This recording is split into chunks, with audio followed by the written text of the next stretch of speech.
The untouched rainforests of eastern Ecuador. Yasuni National Park on the Peruvian border covers some 10,000 square kilometers.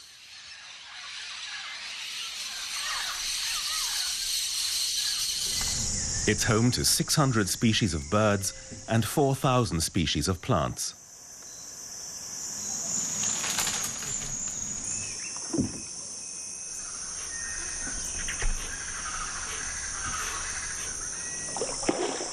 This treasure trove of nature attracts tourists from around the world. They're treated to the sight of endangered species like the giant otter.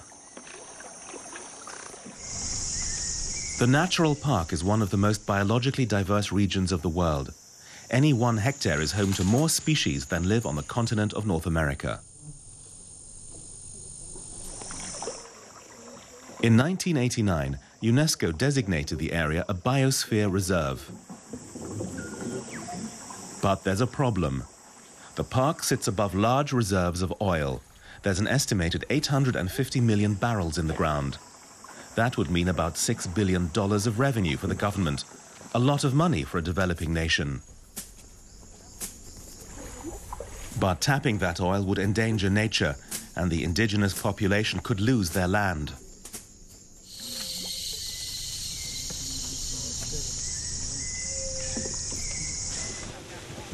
For years, oil has been the main source of revenue for Ecuador. 63% of government revenues come from its export. That's one reason the government has turned a blind eye to the negative side of the oil industry.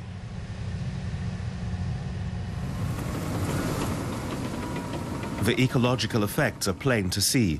Whole tracts of land laid to waste for the construction of industrial plants, soil poisoned by leaky pipelines, rivers polluted by wastewater from drilling.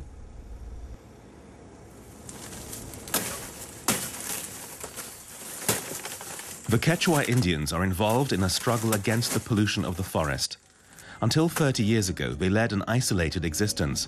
Now they depend to a large degree on external aid.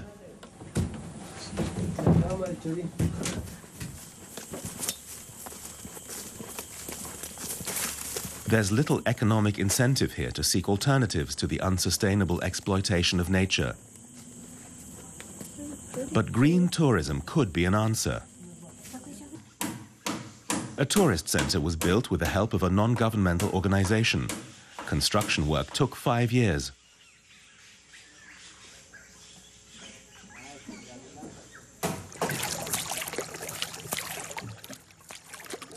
The Napu Wildlife Center is the first lodge to be run exclusively by the indigenous population.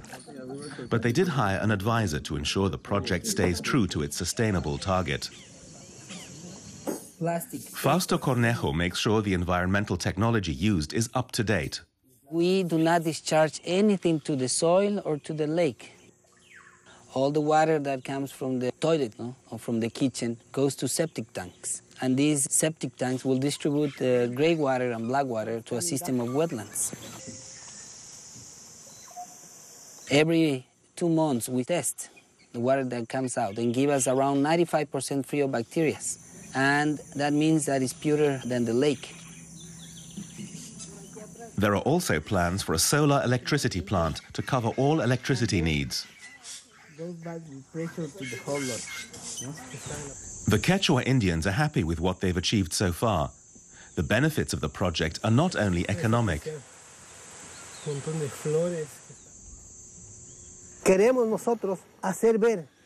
We want to show everyone that environmental protection creates a lot of jobs. Working for the oil industry is not the only option. I'm very proud of being part of such a useful project. We will invest the money in education, health, and the protection of our culture and environment. Ecotourism is attracting more and more interest.